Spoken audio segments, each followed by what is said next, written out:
जो ओंकार प्रधान होने के कारण छंद वेदों में श्रेष्ठ की समान श्रेष्ठ तथा संपूर्ण वाणी में व्याप्त होने के कारण विश्वरूप यानी सर्वमयी है। जैसा कि जिस प्रकार शंकु शंकु मतलब पत्तों की नसों से संपूर्ण पत्ते व्याप्त रहते हैं, उसी प्रकार ओंकार से संपूर्ण वाणी व्याप्त है। ओंकार ही यह सब कुछ है। इस प्रकार अन्य श्रुति से सिद्ध होता है, इसलिए ओंकार ही श्रेष्ठता है। यहाँ ओंकार ही उपासनीय है, इसलिए ऋषभ आदि शब्दों से ओंकार की स्तुति की जानी उचित ही है। छंद यथार्थ वेदों से वेद ही अमृत है, वह अमृत से जो प्रधान रूप से हुआ है। तात्पर्य है कि लोग देव वेद और व्यातियों से सर्वोत्कृष्ट सार ग्रहण करने की इच्छा से तप करते हुए प्रजापति को ओंकार ही सर्वोत्तम सारूप से भाषित हुआ था, क्योंकि नित्य ओंकार की साक्षात उत्पत्ति की कल्पना नहीं की जा सकती। ये वह इस प्रकार का ओंकार रूप इंद्र संपूर्ण कामनाओं का स्वामी परमेश्वर मुझे से आच्छादित यानी ढका हुआ है। यथार्थ की बुद्धि से आच्छादित यानी ढका हुआ है। यथार्थ सामान्य बुद्धि पुरुषों को तेरे तत्व का ज्ञान है। यथार्थ सामान्य बुद्धि पुरुषों को तेरे तत्व का ज्ञान नहीं होता। मेरे मेरे श्रुति यथार्थ बुद्धि पुरुषों को तेरे तत्व का ज्ञान नहीं होता। मेरे श्रुति यथार्थ श्रवण पूर्वक आत्मज्ञान आदि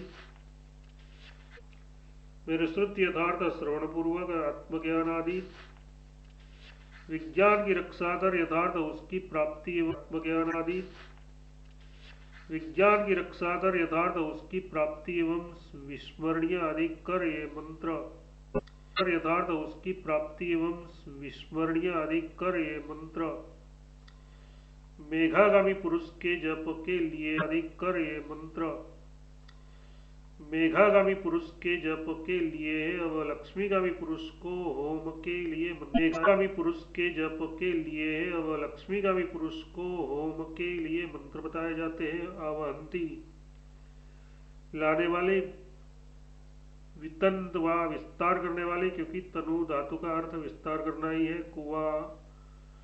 कुवारणा करने वाले।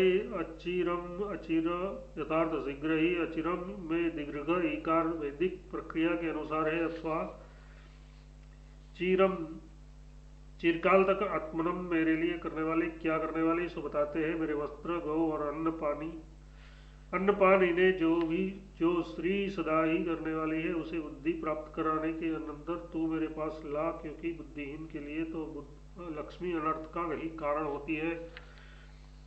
किन विशेषणों से युक्त श्री को लावे। लोमस यथार्थ भेड़ बकरी आदि उन वालों के सहित और अन्य पशुओं से युक्त श्री को ला, या आवह क्रिया का अधिकार होने के कारण उसके कर्ता ओंकार से ही संबंध है। स्वाहा इस स्वाहाकार को होमार्थ मंत्रों का अंत सूचित करने के लिए है। या आमयंतु ब्रह्मचारिणे है। इस वाक्य में अयंतु माम इस प्रकार आ का व्यवधान युक्त यंतु शब्द से संबंध है। इसी प्रकार मेरे प्रति ब्रह्मचारी लोग निष्कपट हो, वे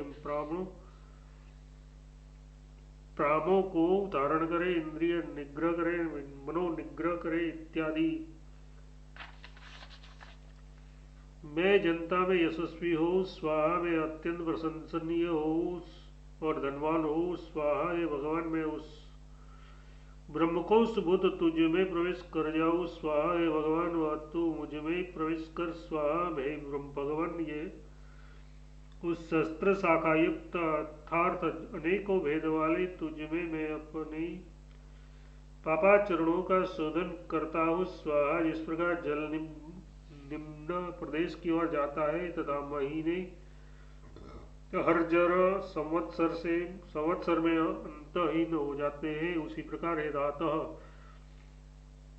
ब्रह्मचारी लोग सब ओर से मेरे पास आवे। स्वाहा तो शरणागतों का आश्रय स्थान है, अतः मेरे प्रति पासमान हो, तू मुझे प्राप्त हो। मैं जनता में यशस्वी हो तथा श्रेयान प्रस्ततर और वास्य वसीयम यथार्थ वसुमान से भी वसुमान यानी अत्यंत घनी पुरुषों से भी विशेष धनवान हो तथा हे भग भगवान पूजनीय ब्रह्मा के कोशभूत इस उस ब्रह्म तुझ में मैं प्रवेश करूं। तात्पर्य है कि तुझ में प्रवेश करने के करके तुझसे अन्यत्र हो तो हो मैं तेरा ही रूप हो जाऊं, तथा तू भी हे भगवान मुझ में प्रवेश कर यथार्थ हम दोनों की एकता ही हो जाए। हे भगवान उस सहस्त्र शाखा अनेकों शाखा वेद वाले तुझ में मैं अपने पाप कर्मों का शोधन करता हूँ। लोक में जिस प्रकार जल प्रवणन प्रवणनवान निम्रता युक्त देश की ओर जाते हैं और महीने जिस प्रकार हर जन्म में अंतहीन हो जाते हैं। अर्जन संवत्सर को कहते हैं क्योंकि वह दिनों के रूप में परिवर्तित होता हुआ लोकों को जीर्ण करता है, अथवा उसमें जह जिस दिन जीर्ण यानी अंतर्भूत होते हैं, इसलिए वह अहर्जन है। उस संवत्सर में जिस प्रकार महीने आते जाते हैं उसी प्रकार हे धातः मेरे पास सब ओर से संपूर्ण दिशाओं से ब्रह्मचारी लोग आवे। प्रतिवेश श्रम निवृत्ति के स्थान अर्थात समीपवर्ती गृहों को कहते हैं। इस प्रकार तो प्रतिवेश के समान प्रतिवेश यानी अपना अनुशीलन करने वालों का दुख निवृत्ति का स्थान है। अतः तू मेरे प्रति अपने को प्रकाशित कर और मुझे प्राप्त हो। यथार्थ पारद संयुक्त होने के समान तो मुझे अपने से अभिन्न कर ले। इस आज्ञा के प्रकरण में जो लक्ष्मी की कामना कही जाती है वह धन के लिए है। धन कर्म के लिए होता है और कर्म प्राप्त हुए पापों के क्षय के लिए होते हैं। क्षय के लिए है, उसके क्षीण होने पर ही ज्ञान का प्रकाश होता है, जैसा कि ये स्मृति भी कहती है। पाप कर्मों का क्षय हो जाने पर ही पुरुषों को ज्ञान होता है। जिस प्रकार दर्पण के स्वच्छ हो जाने पर उसमें मुख देखा जा सकता है, उसी प्रकार शुद्ध अंतःकरण में आत्मा का साक्षात्कार होता है। इति शिक्षावल्याय चतुर्थोवाकः। पंचम अनुवाक व्यवति रूप ब्रह्म की उपासना। पहले संहिता संबंधी उपासना का वर्णन किया गया।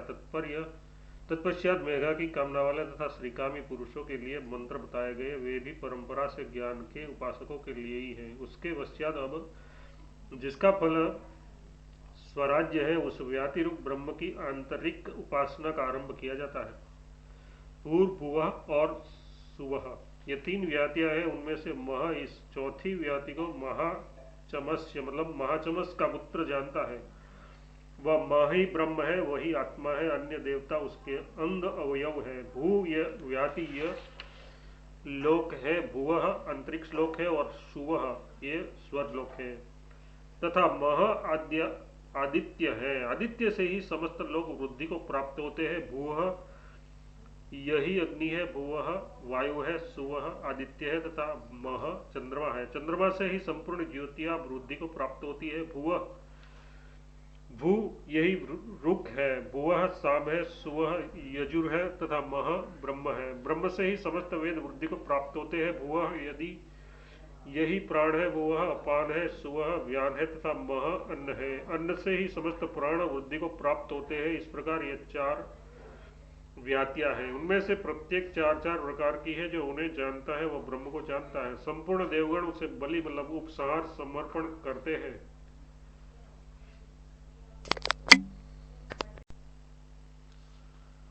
पूर्वः सुवरिति इसमें इति शब्द पूर्व कथित व्यातियों को ही प्रदर्शित करने के लिए है। यथास्त्रित यह शब्द भी पूर्व प्रदर्शित व्यातियों के ही परामर्श के लिए है। वे इस अव्यय से परामुष्ट व्यातियों का स्मरण कराया जाता है, अर्थात इन शब्दों से ये तीन प्रसिद्ध व्यात्या स्मरण दिलाई जाती है। उनमें महा ये चौथी व्याति है। इस 19 चौथी व्याधि को महाचमस का पुत्र महाचमस्य जानता है, किंतु उ ह स्म ये तीन निपात अतीत घटना का अनुकथन करने के लिए होने के कारण इसका अर्थ जानता था, देखा था। इस प्रकार होगा। व्याति के दृष्टा ऋषि का अनुस्मरण करने के लिए महाचमस्य ये नाम लिया गया है। इस प्रकार यहाँ उपदेश होने के कारण ये जाना जाता है कि ऋषि का अनुस्मरण भी उपासना का एक अंग है। जिस मह नामक व्योति को महच्चमस्य ने देखा था वह ब्रह्म है, ब्रह्म भी महान है और व्याति भी मह है। और वह क्या है? ये वही आत्मा है व्याति। अर्थ वाले आप धातु से आत्मा शब्द निष्पन्न होता है, क्योंकि लोक देव वेद और प्राण रूप अन्य व्यातिया आदित्य चंद्र ब्रह्म एवं अन्न स्वरूप व्यात्मक मह से व्याप्त है, इसलिए वे अन्य देवता इसके अंग अवयव है। यहाँ लोकादि का उपलक्षण कराने के लिए देवता शब्द का ग्रहण किया गया है, क्योंकि देव और लोक आदि सभी मह इस व्यात्यात्म के अवयव स्वरूप है। इसीलिए ऐसा कहा गया है कि आदित्यादि के योग से लोकादि महत्ता को प्राप्त होते हैं, आत्मा से ही अंग महत्ता को प्राप्त हुआ करते हैं। महन शब्द का अर्थ वृद्धि उपचय है, अतः महीयन्ते इसका वृद्धि को प्राप्त होते हैं, यह अर्थ है। ये लोक अग्नि ऋग्वेद और प्राण ये पहली अव्याति है। पहली व्याति भू है। इस प्रकार उत्तरोत्तर प्रत्येक व्याति चार प्रकार की है। मह ब्रह्म है, ब्रह्म का अर्थ ओंकार है, क्योंकि शब्द के प्रकरण में अन्य किसी ब्रह्म का होना असंभव है। शेष सबका अर्थ पहले कहा जा चुका है। वे चारों व्यातियां चार प्रकार की है, अर्थार्थ वे ये है भू, भुवा, सुवा और महा। चार व्यातियां प्रत्येक चार प्रकार की है। घटा शब्द प्रकार का वाचक है, अर्थात वे चार होती हुई चार प्रकार की है। उनकी जिस प्रकार पहले कल्पना की गई है उसी प्रकार उपासना करने का नियम करने के लिए उसका पुनः उपदेश किया गया है। उन उपयुक्त व्यातियों को जो पुरुष जानता है वह जानता है।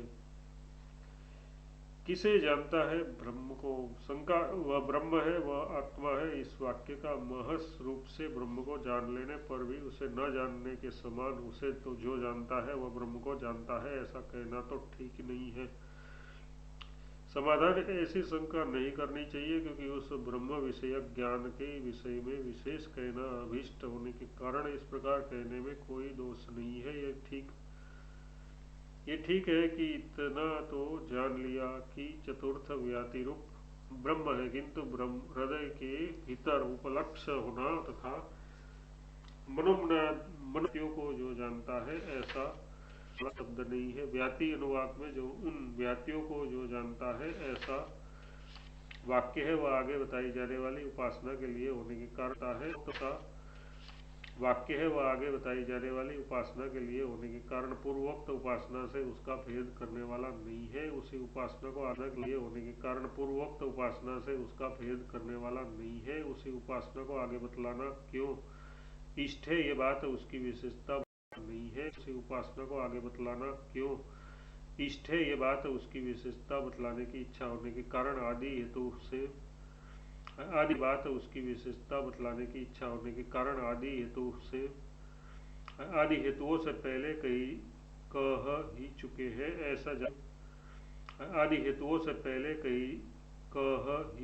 हैं ऐसा जानने वाले उपासक को उसके अंगभूत समस्त ही चुके हैं ऐसा जानने वाले उपासक को उसके अंगभूत समस्त देवगण बलि उपसंहार समर्पण करते हैं, अर्थात स्वराज्य की प्राप्ति उसके अंगभूत समस्त देवगण बलि उपसंहार समर्पण करते हैं, अर्थात स्वराज्य की प्राप्ति हो जाने पर उसके लिए उपसंहार लाते हैं। ये इसका तात्पर्य है। इति शिक्षावल्या पंचमोनुवाक।